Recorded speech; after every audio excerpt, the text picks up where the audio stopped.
Welcome to the course on Python for data analytics, machine learning and generative AI. By the end of this session, learners will be able to understand the core concepts of machine learning.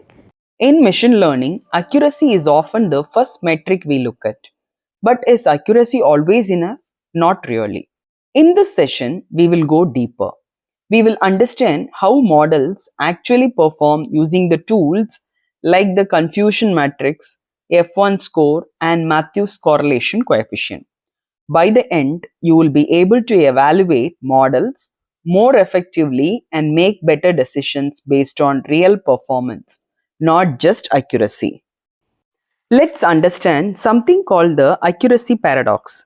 Imagine a data set where only 1% of the people have a disease.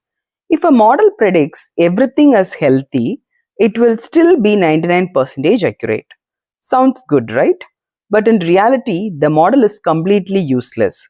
It fails to detect even a single sick person. This is why accuracy alone can be misleading, especially when the data is imbalanced. Also notice the sensitivity here is 0%. That means the model is not identifying any actual positive cases. So we need better metrics to truly evaluate model performance. To solve this problem, we use something called a confusion matrix.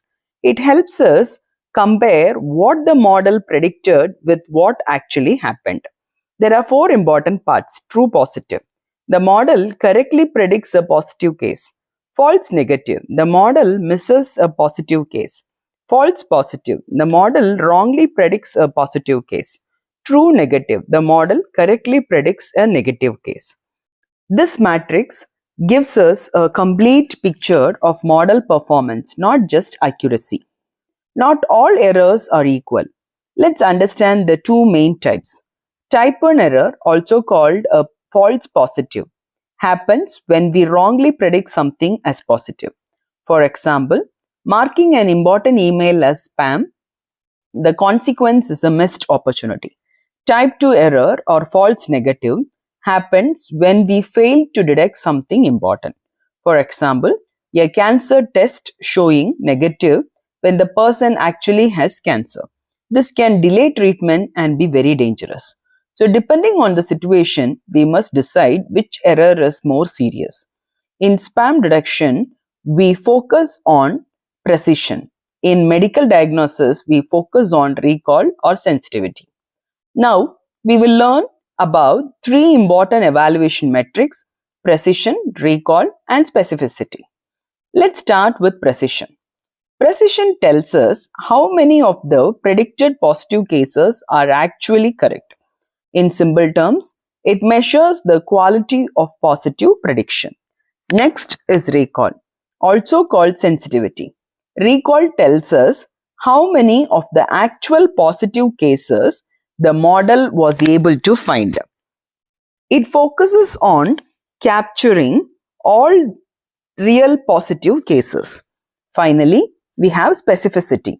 Specificity tells us how well the model avoids false alarms. It measures how accurately the model identifies negative cases. Together, these three metrics help us understand different aspects of model performance instead of relying only on accuracy. Now, let's learn how about the F1 square. The F1 score combines precision and recall into a single metric. It uses something called the harmonic mean, which gives a balanced value only when both precision and recall are high. If either precision or recall is very low, the F1 score will also be low. This means the model must perform well on both to get a good F1 score. However, there is an important limitation. The F1 score does not consider true negatives, so it may not give a complete picture in all situations. Let's see a real-world problem called the imbalance trap. Here, the model seems to perform well. The accuracy is 90% and the F1 score is also high at 0.95. But when we look closely, we see a problem. The model failed to correctly predict any negative cases. The number of true negatives is 0. This means the model is not actually reliable. It is biased towards one class. The Matthews correlation coefficient, or MCC, reveals this issue by giving a score close to 0, which indicates poor performance. So, this example teaches us that accuracy and F1 score can sometimes hide the truth. Now, let's introduce the Matthews correlation coefficient, or MCC. MCC is a more balanced evaluation metric. It uses all 4 values from the confusion matrix: true positives, true negatives, false positives, and false negatives. The MCC score ranges from -1 to +1. A value of +1 means perfect prediction. 0 means random guessing. -1 means complete disagreement. The key advantage of MCC is that it works well even when the data is imbalanced. It only gives a high score when the model performs well on both positive and negative classes. We will now compare 2 important evaluation tools, the confusion matrix and the ROC curve. The confusion matrix shows detailed results at a fixed threshold. It tells us exactly how many predictions are correct and incorrect. This is useful for understanding specific errors. On the other hand, the ROC curve shows model performance across all possible thresholds. It helps us understand how well the model can separate positive and negative classes. The area under the ROC curve, called AUC, gives a single value to compare models, which can be told as confusion matrix for delayed analysis, and use ROC and AUC for comparing overall model performance. We now move beyond binary classification and look at multi-class problems. Here, the model is predicting 3 classes: cat, dog, and horse. Each row shows the actual class and each column shows the predicted class. The diagonal values like 50, 45, and 60 represents correct predictions. These are the true positives for each class. The off-diagonal values represent errors. For example, if a dog is predicted as cat, it becomes a false negative for dog and false positive for cat. We will now learn to summarize performance for multi-class models.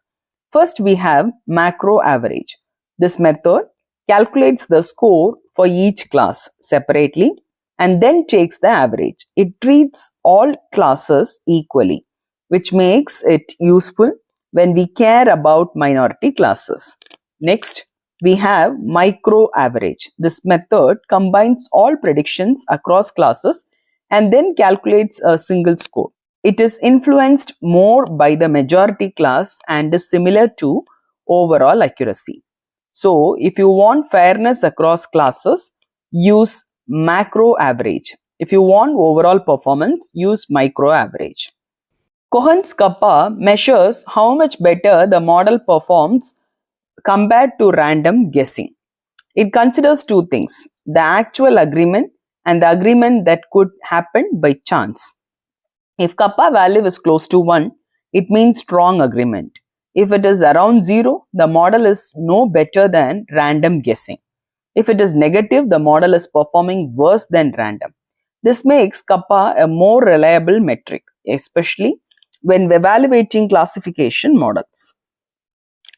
Let's see how to implement evaluation metrics using Python. We import functions like confusion matrix and classification report from a machine learning library. Then we generate confusion matrix using actual and predicted values. We can also normalize the metrics to see percentages instead of raw numbers. This is very helpful when dealing with imbalanced data sets. Finally, the classification report gives us precision, recall, and F1 score for each class. This approach helps us analyze model performance in a practical way. Let us now see which evaluation metrics to use.